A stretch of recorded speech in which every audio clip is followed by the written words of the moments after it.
भगवान श्री कृष्ण की लीलाएं जितनी दिव्य हैं, उतनी ही रोमांचकारी भी। वे केवल एक बाल गोपाल नहीं थे, बल्कि परम नायक, वीर योद्धा, नीति के ज्ञाता और प्रेम के प्रतीक भी थे। यह कथा उनके विवाह से जुड़ी है, जब उन्होंने 7 उग्र और क्रुद्ध सांडों को वश में करके रानी सत्यभामा या कुछ कथाओं में रुक्मिणी की बहन से विवाह किया। एक समय की बात है। विदर्भ राज्य की राजधानी कुंडिनपुर में एक प्रसिद्ध और शक्तिशाली राजा नृग था। उसकी एक अत्यंत सुंदर और गुणी पुत्री थी, सत्यभामा। वह धर्मनिष्ठ, बुद्धिमान और अत्यंत रूपवती थी। अनेक राजकुमार उससे विवाह करना चाहते थे, लेकिन सत्यभामा ने अपने हृदय में श्री कृष्ण को ही पति रूप में स्वीकार कर लिया था। राजा नृग भी जानता था कि श्री कृष्ण कोई साधारण मानव नहीं, बल्कि स्वयं विष्णु के अवतार हैं। परंतु उसके भाई रुक्मी को कृष्ण से वैर था। उसने यह निर्णय लिया कि सत्यभामा का विवाह तभी होगा जब कोई वीर युवक उसके महल में पल रहे 7 उग्र सांडों को वश में कर पाएगा। ये 7 सांड सामान्य पशु नहीं थे। वे विशाल, हिंसक और अत्यंत उग्र स्वभाव के थे। किसी ने उन्हें वर्षों से वश में नहीं किया था।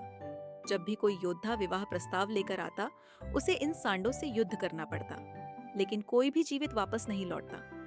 धीरे धीरे सत्यभामा का विवाह एक असंभव कार्य बन गया। राजा नृग को भी आशंका थी कि ऐसा कोई पुरुष नहीं आएगा जो यह कठिन परीक्षा पार कर सके। एक दिन कुंडिनपुर की गलियों में एक रथ आकर रुका। उस पर सवार थे द्वारका के राजा भगवान श्री कृष्ण। उनके साथ बलराम भी थे। कृष्ण ने समाचार सुना था कि सत्यभामा का स्वयंवर हो रहा है, और उन्होंने अपने मन में निश्चय कर लिया था कि वे ही उसके योग्य वर हैं। राजा नृग ने कृष्ण का आदरपूर्वक स्वागत किया, परंतु नियम की पुनः जानकारी दी। यदि आप मेरी पुत्री से विवाह करना चाहते हैं, तो पहले उन 7 सांडों को वश में करना होगा। कृष्ण ने मुस्कुराकर उत्तर दिया, राजन, मैं कोई युद्ध करने नहीं, प्रेम निभाने आया हूं। लेकिन यदि प्रेम को सिद्ध करने के लिए परीक्षा आवश्यक है, तो वह भी स्वीकार है। दूसरे दिन नगर में भारी उत्सव का माहौल था। सभी जन इस रोमांचक दृश्य को देखने एकत्रित हुए। 7 सांडों को विशेष बाड़े में रखा गया था। वे क्रोधित होकर जमीन को खुरच रहे थे। उनकी आंखों से आग निकल रही थी। श्री कृष्ण ने पीतांबर धारण किया, अपने सुंदर मुकुट को संभाला और धीरे धीरे उस बाड़े की ओर बढ़े। एक सांड दहाड़ता हुआ उनकी ओर दौड़ा। जहां साधारण योद्धा भय से कांप जाते, वहां कृष्ण शांत थे। उन्होंने सांड की सींग को पकड़ा और बड़ी कुशलता से उसके ऊपर चढ़ गए। मात्र कुछ क्षणों में उस उग्र सांड को उन्होंने जमीन पर गिरा दिया। वहां उपस्थित जनसमूह चकित था। फिर एक एक करके सभी सांड आए। कोई हवा में छलांग लगाता, कोई सीधा कृष्ण पर दौड़ता। लेकिन कृष्ण हर बार उन्हें अपने शौर्य और कौशल से शांत करते रहे।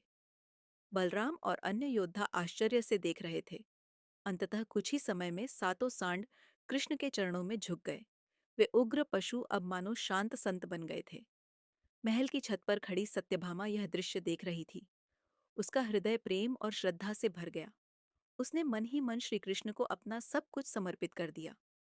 राजा नृग ने घोषणा की, आज से सत्यभामा और श्री कृष्ण का विवाह निश्चित है। यह वीर न केवल 7 सांडों को जीता है, बल्कि हमारी कुल की मर्यादा भी। एक भव्य उत्सव में श्री कृष्ण और सत्यभामा का विवाह संपन्न हुआ। नगर में दीप जलाए गए, पुष्प वर्षा की गई और संपूर्ण राज्य में आनंद की लहर दौड़ गई। यह केवल एक वीरता की कथा नहीं थी, यह श्रद्धा, प्रेम और पुरुषार्थ की भी कथा थी। सत्यभामा का प्रेम निष्ठावान था, और श्री कृष्ण ने प्रेम की रक्षा के लिए कठिन से कठिन परीक्षा को भी मुस्कुराकर स्वीकार किया। इस कथा से क्या सीख मिलती है? पहला प्रेम सच्चा हो तो कोई भी बाधा उसे नहीं रोक सकती। दूसरा, कर्म, धैर्य और साहस से कोई भी चुनौती पार की जा सकती है।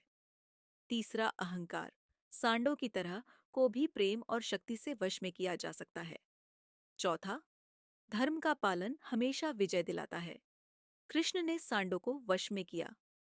यह कथा हमें जीवन की हर परिस्थिति में धैर्य और शक्ति बनाए रखने की प्रेरणा देती है। वह दिखाती है कि जब मार्ग कठिन हो, तब भी प्रेम, निष्ठा और साहस से हम मंजिल पा सकते हैं।